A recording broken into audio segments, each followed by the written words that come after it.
Caitlin Clark versus Diana Taurasi and Brittany Griner.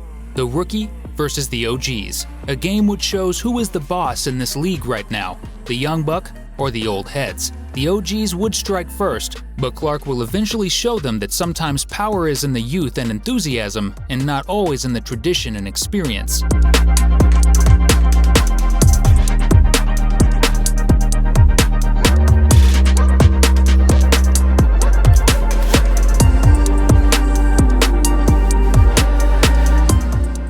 First quarter. It's tip-off time, and right from the get-go, Mercury would set the tone for what we should expect from their team tonight. And it's none other than the OGs Brittany Griner and Diana Taurasi that would start off the game for their team. BG with a few free throws and Taurasi with driving layups off the pick and roll would be the main proponents for the Mercury starting the game with 0-8 run. Smith would break with a putback of her own miss for the Fever's first points of the game. They did not care about that at all, as they would continue in the same fashion, filling up the Fever basket once again. Diana is a master at attacking the closeout as she shows here, and BG can not only play underneath the basket, but she can also use the backboard outside of the paint too. You can see that the chemistry is there as they execute this play that leads to a nice Griner basket perfectly. They are not a duo to be messed with. For the Fever, the main actors finally wake up in the middle of the first quarter, and it's that deadly Clark to Boston connection at display here. Boston knows that if she runs the floor well, she will be eventually rewarded,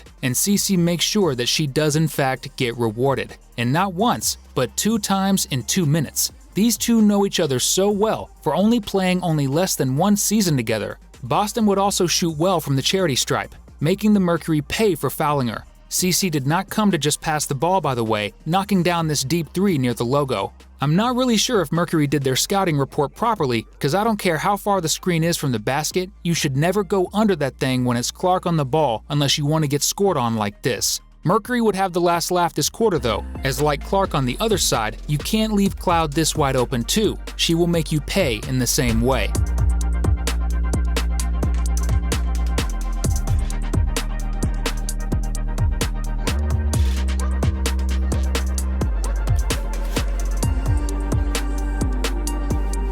Second quarter.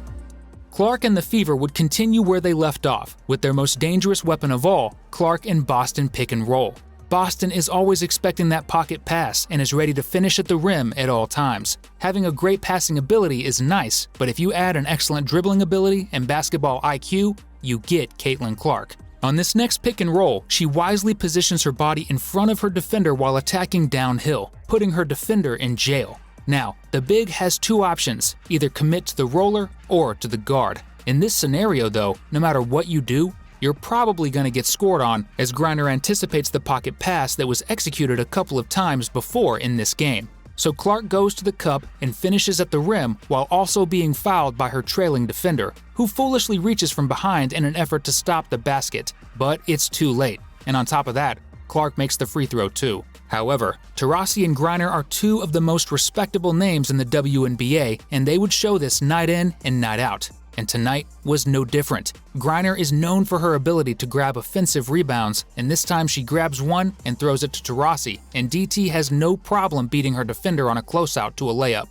They are great in the 2-man game too. Out of this baseline, out of bounds, Diana would find Griner for her first points this quarter. Next time down the floor, they run the same play, but this time it's run from the sideline out of bounds, throw in, and the passer out of the pick and roll is Cloud instead of DT. Nonetheless, BG would make the jumper with some shooter's roll and score once again. The Mercury has a nice handbook, and they show it here with this modern play. A disguised 2 pin downs for the Mercury guard, but the catch is that Taurasi is setting the first screen, and the receiver of that screen does not come off the second one too, but curls the screen and screens for Taurasi to come off 2 consecutive screens. Nice play, which ends in a 3-pointer made by Diana with a textbook right-left footwork. It's no secret that Diana Taurasi is one of the most respected players in this league, and not just by the players and the fans, but even by the refs too. On this play to end the quarter, she gets hit on this cut, and it ends up being a flagrant foul. She makes both, and it's all Mercury this quarter, so they go to the locker room up by 9, 38-49.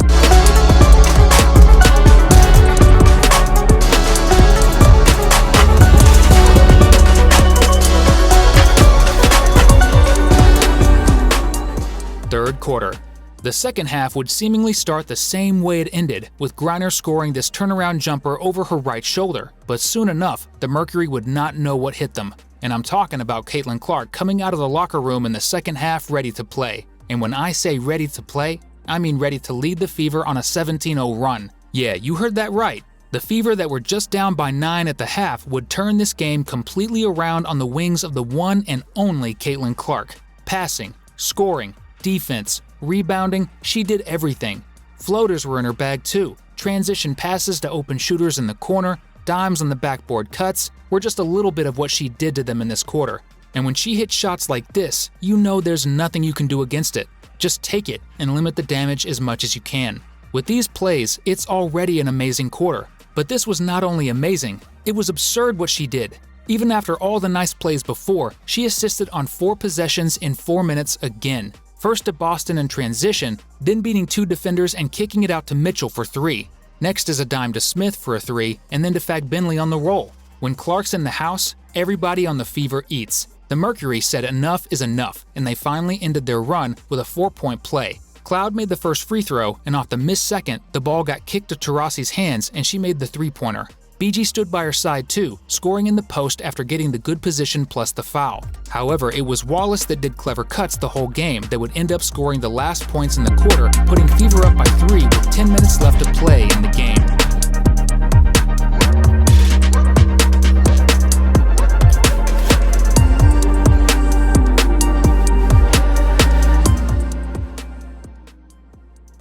Fourth quarter.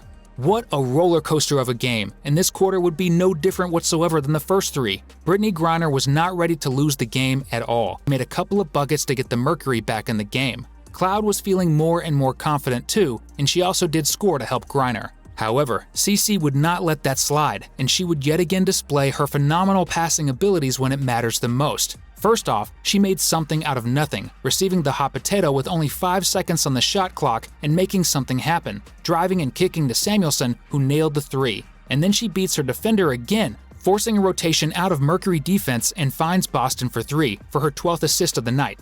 To go with her 12 dimes, she had 9 boards too, grabbing this one down, leading the free throws on the other end. Clark is definitely the most clutch player this game, and with 21 seconds left, she makes maybe the 2 biggest free throws of this game. Mercury still had a chance, but they would commit an unforced turnover out of an out-of-bounds play. Wheeler grabs the ball, and not only that, but they are late to foul. So when Mitchell makes them both, she puts the game away and out of reach for the Mercury once and for all. It was a hell of a game, and the Fever ended up on top, even though it was not necessarily clear who would be the winner up until the last moments of the game.